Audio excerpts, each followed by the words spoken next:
میں ابھی تک پاکستان کی سرحد عبور نہیں کر پایا تھا۔ زیادہ راہ کا تھیلا میں مچان میں بھول آیا تھا۔ مچان کی طرف لوٹ کر جانے میں مجھے اپنی موت نظر آ رہی تھی۔ میں آہستہ آہستہ اٹھ بیٹھا۔ سورج پوری آب و تاب سے چمک رہا تھا۔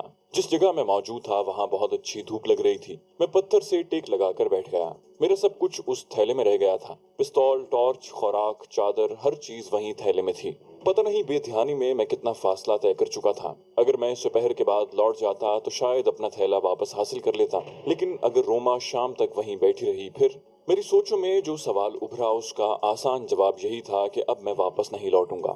گھنٹہ ڈیڑھ گھنٹہ مزید وہیں گزارنے کے بعد میں چڑھائی چڑھنے لگا۔ ایک دو بکریوں کو دیکھ کر میں نے اپنے جانے کی سمت میں تھوڑی سی تبدیلی کرنا ضروری سمجھا۔ میں نہیں چاہتا تھا کہ میرا کسی اور سے ٹکراؤ ہو، مگر مجھے اپنے مقصد میں کامیابی حاصل نہیں ہوئی تھی۔ وہ بھی ایک جوان عورت تھی، اس کے ساتھ 10-11 سال کا ایک لڑکا بھی تھا۔ وہ دونوں ایک دم جھاڑیوں کی اوٹ سے نکل کر میرے سامنے آ گئے تھے۔ مجھے دیکھ کر وہ دونوں ٹھٹک کر رکے، مگر میں انہیں مخاطب کیے بغیر آگے بڑھ گیا۔ جھاڑیوں کی آڑ میسر آنے تک میں اپنی پشت پر کسی کی نظروں کو محسوس کرتا رہا۔ مطلوبہ بلندی پر پہنچ کر میں نے اس سڑک کی تلاش میں نظریں دوڑائیں جس پر چل کر میں وہاں تک پہنچا تھا۔ اسی سڑک سے میں اپنی سمت درست کر سکتا تھا۔ مجھے وہ سڑک تلاش کرنے میں کوئی دقت نہیں ہوئی تھی۔ میں اسی جانب چل پڑا۔ اب مجھے اترائی کا مرحلہ درپیش تھا۔ میں احتیاط سے چلتے ہوئے جنگل سے باہر نکلا۔ سامنے وسیع نالا تھا۔ اس کو عبور کر کے میں مطلوبہ سڑک تک پہنچ جاتا۔ اس سڑک کے متوازی میں نے اسی نالے میں چلنا شروع کر دیا۔ مجھ سے رات ہونے تک کا انتظار بھی نہیں ہو سکتا تھا۔ اندھیرا چھاتے ہی میں روڈ پر چڑھ گیا۔ چاند کی 12 تاریخ تھی، اس لیے مجھے روشنی کی کوئی فکر نہیں تھی۔ انڈین پوسٹوں سے چھپتا چھپاتا چڑھائیاں چڑھتا میں طلوع آفتاب سے ذرا پہلے اس جگہ پر پہنچ گیا تھا جہاں آتے وقت میرا انڈین پیٹرول سے واسطہ پڑا تھا۔ اس جگہ سے آگے سفر کرنا مناسب نہیں تھا۔ مجھے مسلسل جاگتے ہوئے 48 گھنٹے ہونے کو تھے۔ تھکن بھی کافی ہو رہی تھی، لیکن جس جگہ میں نے دن بھر چھپ کر رہنا تھا وہ علاقہ انڈین فوجیوں کی گزرگاہ تھی۔ نسبتاً پہاڑ کی جڑ کی طرف ہو کر میں جھاڑیوں کے ایک گھنے جھنڈ میں گھس کر بیٹھ گیا۔ کچھ نہ کھائے ہوئے بھی 36 گھنٹے ہونے والے تھے۔ میں نے تو رومانہ کے پاس موجود کھانا کھانے کے لالچ میں گزشتہ صبح وہاں پہنچتے ہوئے بسکٹ وغیرہ کھانے سے بھی احتراز برتا تھا۔ بہرحال بھوکا ہونے کا یہ فائدہ ضرور ہوا کہ نیند مجھ سے دور رہی۔ گو اس میں بھوک کے ساتھ ساتھ سردی کا بھی گہرا عمل تھا۔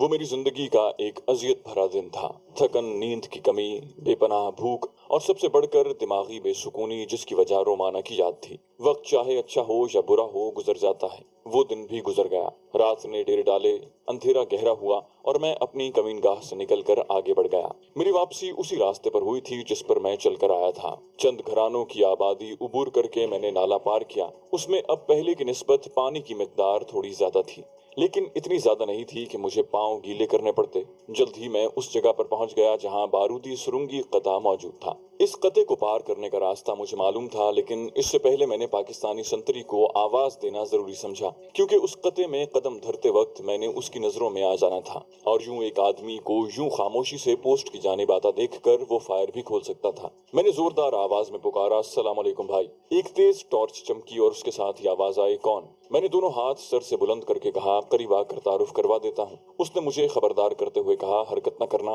تم بارودی سرنگی قطعے کے کنارے کھڑے ہو۔ میں نے کہا، راستہ مجھے معلوم ہے بھائی، بس آپ اپنی گولی ضائع نہ کرنا۔ میں نے قدم آگے بڑھا دیے۔ اس نے ٹارچ بجھا دی۔ چاند کی روشنی ہی اتنی تیز تھی کہ ٹارچ جلانے کی کوئی خاص ضرورت نہیں تھی۔ بارودی سرنگی قطع پار کر کے میں اس کی جانب بڑھ گیا۔ میں اس سے 2 گز دور ہوں گا کہ اس نے مجھے رکنے کو کہا۔ اس کے ساتھ ہی اس نے ٹارچ کی روشنی میرے چہرے پر ڈالی۔ ارے آپ! اس کے منہ سے تحیر آمیز آواز برآمد ہوئی، آ جائیں۔ ٹارچ بجھا کر وہ خود بھی میری جانب بڑھا۔ مورچے کی طرف سے ایک بھاری آواز سنائی دی، کریم کون ہے؟ یقیناً وہاں ایک اور آدمی موجود تھا۔ استاد جی، یہ وہی ہے جسے ہم شہید سمجھے ہوئے تھے۔ کریم قریب آ کر مجھ سے لپٹ گیا۔ اس کا استاد بھی مورچے سے باہر آ گیا۔ کیا حال ہے بھائی جان؟ کریم کے بعد اس نے بھی مجھ سے معانقہ کرتے ہوئے پوچھا۔ میں اطمینان بھرے انداز میں مسکرایا، اللہ پاک کا کرم ہے جی۔ اس نے اسی وقت فیلڈ ٹیلی فون پر پوسٹ کے سینئر کو میرے پہنچنے کی خبر سنائی۔ اگلے 5 منٹ میں وہ سینئر وہیں تھا۔ وہ میجر مزمل تھا۔ جس دن میں گیا تھا اس دن بھی وہی اس پوسٹ پر موجود تھا۔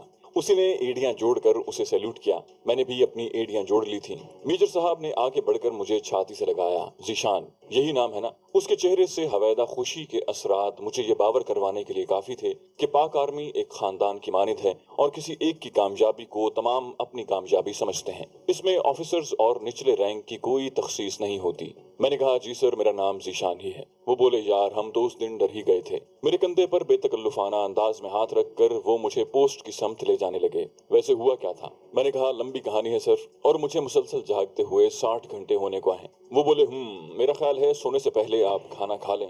میں نے اس بات میں سر ہلا دیا جی سر۔ اس نے ایک حوالدار کو بلا کر میرے لیے تازہ کھانا تیار کرنے کا حکم دیا اور ساتھ میرے سونے کے لیے جگہ تیار کرنے کا بھی۔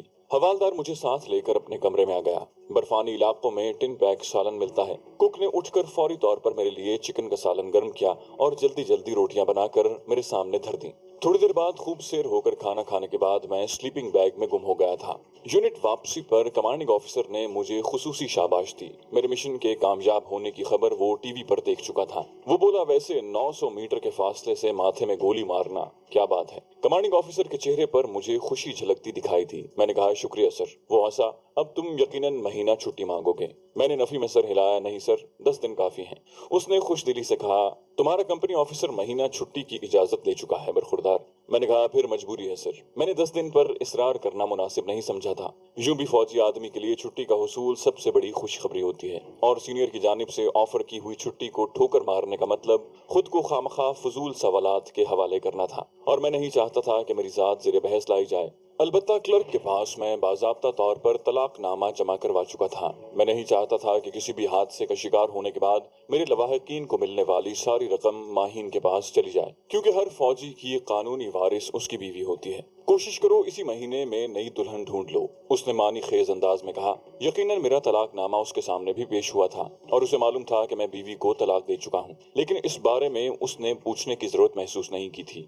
میں نے مزاحیہ انداز میں کہا پہلے والی سے مشکل سے جان چھڑائی ہے سر۔ اس نے اس بات میں سر ہلاتے ہوئے مجھے جانے کا اشارہ کیا، صحیح کہا، اور میں سلوٹ کر کے وہاں سے باہر نکل آیا۔ 2 دن گھر گزار کر میں تیسرے دن ابو جان سے اجازت لے کر استاد عمر دراز کو ملنے چلا گیا۔ مجھے دیکھ کر استاد عمر دراز خوش ہو گئے تھے۔ میں نے انہیں آخری مشن کی تفصیلات وغیرہ بتلائیں۔ وہ مجھ سے ہدف کا فاصلہ، ہوا کی رفتار، سورج کی سمت اور اس طرح کی دوسری تفصیلات بڑی باریک بینی سے معلوم کرنے لگے۔ یقیناً انہیں سنائپنگ کا جنون تھا، اور اس طرح کی کارروائی سے وہ بہت لطف اندوز ہوتے تھے۔ وہ بولے ذیشان بیٹا، بلا شبہ تمہارا نشانہ اب مجھ سے بہتر ہو گیا ہے۔ میں طنزیہ انداز میں ہنسا، یہ خوش فہمی تو کبھی کبھی مجھے بھی ہو جاتی ہے۔ وہ بولے یہ حقیقت ہے بیٹا۔ اس نے آگے بڑھ کر میری پیٹھ تھپکی۔ میں نے کہا 60-70 سال کے بوڑھے سے مقابلہ کرنا تو بھی زیادتی ہے۔ وہ بولے میں اپنی جوانی کی بات کر رہا ہوں میاں۔ میں نے منہ بناتے ہوئے کہا یہ مبالغہ آرائی کچھ کم نہیں ہو سکتی۔ اس نے حیرانی سے پوچھا اس میں مبالغہ آرائی کہاں سے آ گئی؟ میں نے موضوع تبدیل کرنا مناسب سمجھا اور کہا ویسے میں چکن کی بجائے مونگ کی دال کھانا پسند کروں گا،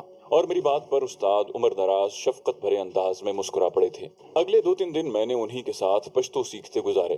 اس کے علاوہ ہم نشانے بازی اور مختلف سنائپر رائفل کے بارے میں بھی گفتگو کرتے رہے۔ جدید رائفلز کے بارے میں میرا علم کافی وسیع تھا۔ استاد عمر دراز ان رائفلز کے بارے میں جاننے میں دلچسپی رکھتے تھے۔ وہاں سے واپسی پر پھر وہی خوابگاہ اور تلخ یادیں۔ اب تو ماہین مجھے بھول بھی چکی تھی، اس کی جگہ لینے کے لیے روما جو موجود تھی، لیکن اس نے میرے ساتھ بہت غلط سلوک کیا تھا۔ اگر اس نے پہلی ملاقات میں اپنے شادی شدہ ہونے کی بات بتا دی ہوتی تو میں کبھی بھی اسے دل میں جگہ نہ دیتا، لیکن اس نے بھی دھوکہ دیا، اور وہ راز کھولا بھی اس وقت جب میں اس سے شادی کرنے کا تہیہ کر چکا تھا۔ اس کے آخری الفاظ ہر وقت میرے کانوں میں گونجتے رہتے۔ میں نے سوچا اگر میں یوسف ثانی ہوتا تو ماہین میرے ساتھ یوں نہ کرتی۔ میں نے تلخ ہوتے ہوئے سوچا اور کمرے سے باہر نکل آیا۔ صحن میں ابو جان چارپائی ڈالے پھپھو جان سے باتیں کر رہے تھے۔ وہ چولہے کے ساتھ لکڑی کی چوکی پر بیٹھی غالباً چائے بنا رہی تھی۔ میں بھی دوسری چارپائی پر بیٹھ کر ان کی باتیں سننے لگا۔ میرے بیٹھتے ہی ابو جان میری طرف متوجہ ہو گئے، کوئی نئی تازی خبر سناؤ۔ میں نے کہا میرے پاس تو وہی گھسی پیٹی فوجی باتیں ہی ہوں گی۔ وہ بولے ویسے ملک شاہ جہان کی بیٹی نے 12 جماعتیں پڑھ لی ہیں، تو کیا خیال ہے؟ ابو جان نے مسکراتے ہوئے پوچھا۔ میں نے ان کی طرف جوابی مسکراہٹ اچھالی، خیال تو ٹھیک ہے لیکن شاید وہ انکار کر دے۔ ابو جان ایک دم اٹھ بیٹھے، انکار کیوں کرے گا؟ میں نے قہقہہ لگایا، 60-65 سال کے بوڑھے کے لیے وہ کیسے اپنی 20-22 سال کی بیٹی کا رشتہ دے گا؟ ابو جان ہنسے، دھت تیرے کی۔ پھپھو نے بھی قہقہہ لگایا، میں تمہاری بات کر رہا ہوں۔ میں نے اطمینان سے کہا، اور میں آپ کے بارے میں؟ ابو جان نے دوبارہ تکیے سے ٹیک لگا لی، تم نہیں سدھرو گے۔ میں نے کہا اچھا میں ذرا اویس سے ہوا ہوں، اور میں گھر سے باہر آ گیا۔ اویس مجھے اپنے گھر میں ہی ملا تھا۔ ارم سے شادی کے بعد اس کی محبت اور بڑھ گئی تھی۔ اپنا فارغ وقت وہ گھر ہی میں گزارا کرتا تھا۔ میں دل ہی دل میں میں دعا کرتا رہتا کہ ان کی محبت کو کسی کی نظر نہ لگے۔ ان کی بیٹھک میں بیٹھ کر ہم کافی دیر گپ شپ کرتے رہے۔ اس دوران اس کی بیوی وہیں چائے بنا کر لے آئی تھی۔ وہ مجھ سے پردہ نہیں کرتی تھی۔ بولی السلام علیکم ذیشان بھائی۔ وعلیکم السلام، میری چھوٹی بہن کیسی ہے؟ میں نے خوش دلی سے جواب دیا۔ اللہ پاک کا فضل ہے۔ چائے کے کپ رکھ کر وہ باہر نکل گئی۔ ارم کی بیٹھک سے نکلتے ہی اویس نے گویا مجھ سے تصدیق چاہی اور پوچھا، سنا ہے طاہر اس سے شادی کر رہا ہے؟ میں نے پوچھا کس سے؟ اویس کا انداز انکشاف کرنے والا تھا، ماہین سے۔ میں نے کہا اگر ایسا ہے تو بہت اچھا ہے۔ اویس نے دکھی لہجے میں پوچھا، شانی تمہیں وہ بہت پسند تھی نا؟ میں نے کہا شکر ہے تم نے ماضی کا صیغہ استعمال کیا۔ اویس نے حیرانی سے پوچھا کیا مطلب؟ میں نے کہا مطلب یہ کہ وہ مجھے پسند تھی اور اللہ پاک کا شکر ہے کہ میرے سامنے اس کی اصلیت کھل گئی، ورنہ بچے ہونے کے بعد یہ راز کھلتا تو خود سوچو میں نے کتنی بڑی مصیبت میں گرفتار ہونا تھا۔ وہ اپنا کپ اٹھاتے ہوئے چائے پینے لگا۔ صحیح کہتے ہو۔ ہفتے بھر بعد ہی اویس کی بات کی تصدیق ہو گئی تھی۔ ماہین کے باپ حشمت چاچا نے ہمارے گھر آ کر مجھ سے اجازت مانگی تھی، بیٹا اگر تمہیں برا نہ لگے تو طاہر کے گھر والے ماہین کا رشتہ مانگ رہے ہیں۔ میں نے کہا حشمت چچا میرا آپ کی بیٹی سے کیا واسطہ، اور پھر جو کچھ ان دونوں کے درمیان تعلق رہ چکا ہے اس کے بعد ان کی شادی کرنا بہت ضروری ہے۔ حشمت چچا کے لہجے میں ندامت تھی۔ بیٹا میں آپ سے بہت شرمندہ ہوں۔ میں نے کہا چچا جان آپ کا شرمندہ ہونا تب بنتا تھا جب وہ شادی سے پہلے ایسی کوئی حرکت کرتی۔ شادی کے بعد مرد اور عورت اپنے عمل کے خود جواب دہ ہوتے ہیں۔ آپ میرے بڑے ہیں اور خدا را یوں ندامت ظاہر کر کے مجھے شرمندہ نہ کریں۔ مہینہ گزار کر میں نے یونٹ کی راہ لی۔ راؤ تصور صاحب اور حوالدار فیاض صاحب آ گئے تھے۔ وہ دونوں وزیرستان میں بطور انسٹرکٹرز گئے تھے۔ البتہ سردار خان، اسد خٹک وغیرہ جو سنائپنگ کے لیے گئے تھے ان کی واپسی کا کوئی پتہ نہیں تھا۔ مجھے چھٹی سے واپس آئے ہفتہ ہونے کو تھا کہ ایک دن شام کے وقت مجھے حکم ملا کہ صبح میں نے پشتو زبان سیکھنے کی کلاس میں شامل ہونا ہے۔ مجھے حیرانی تو کافی ہوئی مگر فوج کی زندگی میں اس سے بھی کئی گنا عجیب احکام ملتے رہتے ہیں۔ اگلے دن کلاس شروع ہونا تھی اور حیرانی کی بات یہ تھی کہ پڑھانے والے دو تھے اور پڑھنے والا میں اکیلا۔ مجھے پڑھانے کے لیے اپنی یونٹ ہی کے 2 پٹھانوں کا انتخاب ہوا تھا۔ کلاس کیا تھی؟ بس پشتو زبان کا سیکھنا تھا جو پہلے بھی تھوڑی بہت میں جانتا تھا۔ سارا دن ہم پشتو میں گپیں کرتے تھے۔ اس دوران مجھے جس لفظ کی سمجھ نہ آتی میں ان دونوں سے پوچھ لیتا۔ یوں بھی مجھے پشتو کی گرامر نہیں سیکھنی تھی۔ اسی دن رات کو 8 بجے مجھے unit second in command major Waseem کے دفتر حاضر ہونے کا حکم ملا۔ اس کے اردلی کو کہہ کر میں نے اندر جانے کی اجازت مانگی۔ وہ میرا ہی منتظر تھا۔ آؤ ذیشان بیٹھو۔ اس نے سامنے پڑی کرسی کی جانب اشارہ کیا۔ میں مؤدبانہ انداز میں کرسی پر بیٹھ گیا۔ اپنی گھومنے والی کرسی سے ٹیک لگا کر اس نے تمہید باندھی۔ آج پشتو زبان سیکھنے کی کلاس اٹینڈ کی تھی؟ میں نے کہا جی سر۔ وہ بولے تم یہ بھی جانتے ہو کہ تمہارے کچھ ساتھی وزیرستان میں پاک آرمی کی مختلف کینوایوں کے ساتھ چل رہے ہیں؟ میں نے کہا جی سر۔ وہ بولے تازہ ترین اطلاعات کے مطابق وہ اپنا کام کو کچھ خاص بہتر طریقے سے انجام نہیں دے پا رہے اور اس کی وجہ ظاہر ہے۔ گاڑی پر بیٹھ کر پہلے سے چھپے ہوئے دشمن کے سنائپرز کا مقابلہ کرنا اتنا آسان نہیں ہوتا اور یہ بات ہائی کمانڈ کی نظر سے بھی اوچل نہیں ہے۔ تم جانتے ہوگے کہ وزیرستان میں اپنی فوج قلعہ بند ہے۔ حرکت کرتے وقت یہاں کسی علاقے کی تلاشی لینے کے علاوہ کسی کو کیمپ سے باہر رہنے کی اجازت نہیں ہوتی، جبکہ دہشت گرد اطمینان سے دندناتے پھرتے ہیں اور ان کا مقابلہ کرنے کے لیے ہمارے سنائپرز کو بھی کیمپ سے باہر جانا ہوگا۔ طالبان کے کئی دھڑے ہیں لیکن انہیں ہم بنیادی طور پر 2 بڑے گروپوں میں بانٹ سکتے ہیں۔ پہلا گروپ اصل طالبان یا مجاہد ہیں اور وہ امریکہ کے خلاف افغانستان میں برسر پیکار ہیں۔ دوسرا گروپ جو کئی گروپوں کا مجموعہ ہے، اس میں مقامی لوگ ہیں جو ایجنسیوں سے پیسے لے کر پاک آرمی پر حملے کرتے ہیں۔ باہر کی کئی ایجنسیاں جیسے را، موساد، فری میسن اور KGB وغیرہ کے تربیت یافتہ دہشت گرد ہیں۔ کچھ اپنے پنجاب کے علاقے سے خریدے گئے دہشت گرد ہیں۔ یہ سب ایک پلیٹ فارم پر اکٹھے نہیں ہیں لیکن ان کے کام تقریباً ایک سے ہیں۔ پاک آرمی پر چھپ کر حملے کرنا، سنائپنگ کرنا، آرمی کے قافلوں کے رستے پر IEDs وغیرہ لگانا اور ملک بھر میں دہشت گردی کی کارروائیاں کرنا۔ وہ ایک لمحے کے لیے سانس لینے کو رکا اور پھر اس کی بات جاری رہی۔ سردار خان، اسد خٹک، بشیر حیدر، عصمت اللہ جان اور سہیل مروت کو جلد ہی کیمپ سے باہر رہنے کے احکام مل جائیں گے۔ جو بھی وہ 5 پختون ہیں اس لیے انہیں پشتو کلاس کی ضرورت نہیں ہے۔ ان سے سروس کارڈ بھی جمع ہو جائیں گے اور وہ مکمل طور پر سول کی طرح کام کریں گے۔ طریقہ وہی ہوگا جو سنائپرز کا خاصا ہوتا ہے۔ وہ جوڑیوں یعنی بڑی سسٹم میں کام کریں گے۔ میر علی، بکا خیل، میرن شاہ، دتا خیل اور اس سے ملحقہ علاقے ان کا دائرہ کار میں آئیں گے۔ تمہیں 1 مہینے بعد وانا، شکئی، شوال وادی اور انگور اڈے کی طرف جانا پڑے گا۔ وہاں پر فوجی قافلوں پر بہت زیادہ حملے ہو رہے ہیں اور اس طرف آپریشن کی تقریباً شروعات ہے۔ اب تم یہ بھی سوچو گے کہ تمہیں پشتو سکھانے کی کیا ضرورت آن پڑی جبکہ وہاں دوسری زبانوں کے جاننے والے بھی موجود ہیں۔ اصل میں کمانڈنگ آفیسر نہیں چاہتا کہ تم پشتو نہ جاننے کی وجہ سے مار کھا جاؤ اور کوئی آدمی تمہارے سامنے ہی تمہارے خلاف منصوبہ بندی کرتا رہے اور تمہیں معلوم ہی نہ ہو۔ تم پر وہ بہت زیادہ انحصار کر رہے ہیں۔ تمہیں وہاں کافی عرصہ گزارنا پڑے گا۔ کچھ اور ضروری باتیں بھی ہیں جو تمہیں بعد میں بتائی جائیں گی۔ فی الحال ان 5 میں سے تم اپنی پسند کا ایک ساتھی چن لو، اسے کل ہی واپس بلا لیا جائے گا، بلکہ میرا خیال ہے کہ سردار ہی کو بلوا لوں۔ آخری فقرہ انہوں نے مسکرا کر کہا۔ میں نے اس بات میں سر ہلا دیا۔ جی سر۔ اس نے گویا اپنی بات کا اختتام کرنے کا اعلان کیا۔ کوئی سوال؟ میں نے کہا سوال جواب کے لیے مہینہ پڑا ہے سر۔ اس نے میری تصحیح کرتے ہوئے مجھے جانے کا اشارہ کیا۔ 29 دن، اور میں السلام علیکم سر کہتے ہوئے باہر آ گیا۔ 2 دن بعد سردار واپس آ گیا تھا۔ اسے ابھی تک یہ بات معلوم نہیں تھی کہ اسے کیوں واپس بلایا گیا تھا۔ رسمی کلمات کے اختتام پر اس نے شکوہ کیا، یار اسد خٹک اور سہیل مروت پارٹی مجھ سے اچھے سنائپر تو نہیں ہیں۔ میں نے اسے چڑھاتے ہوئے کہا یہی بات میں نے بھی میجر وسیم کو کہی تھی، مگر اس کی نظر میں تو تم نکمے ترین ہو۔ وہ بولا یہ تو خیر جھوٹ ہے، لیکن مجھے واپس نہیں بلانا چاہیے تھا۔ میں نے کہا اچھا یار اب واپس آ گئے ہو تو چھوڑو اس قصے کو۔ وہ بولا سنا ہے تم دوبارہ سرحد پار گئے تھے۔ میں نے کہا ہاں گیا تو تھا۔ اس نے اشتیاق سے پوچھا تو کیا رہا؟ میں نے منہ بنایا اگر تمہارے سامنے زندہ موجود ہوں تو یقیناً کامیاب ہی ہوں۔ وہ بولا مکالمہ بازی نہیں چلے گی محترم، پوری کہانی پھوٹو، اور میں نے ہنستے ہوئے ساری کہانی سنا دی۔ سردار کے ساتھ میرے تعلقات اس نوعیت کے تھے کہ میں نے روما کا بھی سرسری سا ذکر کر دیا۔ وہ بولا باقی سب تو ٹھیک ہے، یہ کشمیری چرواہن والی بات ذرا پھر سے دہراؤ، اور اس میں جو باتیں حذف کی ہیں وہ بھی ذرا دوبارہ بتاؤ۔ میں چڑھ کر بولا بکواس نہیں کرو یار۔ وہ بولا اچھا اس کا نام تھا رومانا، ویسے دکھنے میں کیسی تھی؟ کیا کیپٹن جینیفر سے بھی زیادہ خوبصورت؟ میں طنزیہ انداز میں بولا ہاں بس لی زونا کی شکل کی تھی۔ وہ افسردہ ہو گیا۔ یہ ظلم نہ کرو جانی،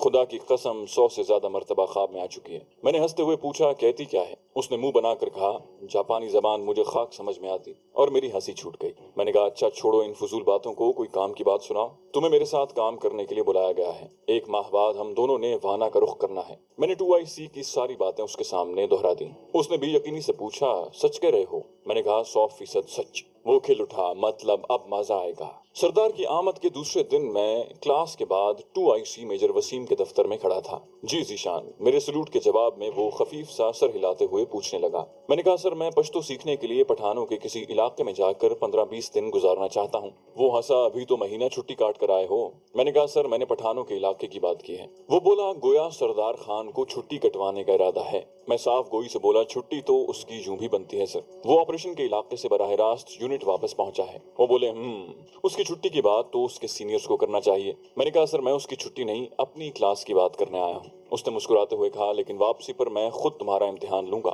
میں نے اس بات میں سر ہلایا ٹھیک ہے سر، الوداعی سلوٹ کیا اور اس کے دفتر سے باہر نکل آیا۔ اسی دن سپہر ڈھلے میں اور سردار گاڑی میں بیٹھے اس کے گاؤں کی طرف روانہ تھے۔ اس کا تعلق مردان سے ہے۔ ایک رات اس کے پاس گزار کر اگلے دن میں سوابی چلا گیا۔ گو سردار نے مجھے روکنے کی بہت کوشش کی لیکن میں نے سختی سے انکار کر دیا، کیونکہ میں جانتا تھا کہ میری وجہ سے وہ اپنے بچوں کو صحیح وقت نہ دے پاتا۔ وہاں سے میں سیدھا استاد عمر دراز کے پاس پہنچا۔ باقی کے 14 دن میں نے استاد عمر دراز کے پاس ہی گزارے۔ وہاں قیام کے دوران میں مسلسل پشتو میں بات کرتا رہا۔ الحمدللہ میری یادداشت کافی تیز ہے، اور پھر استاد عمر دراز کے سکھانے کا انداز ہی کچھ ایسا تھا کہ میں ٹھیک ٹھاک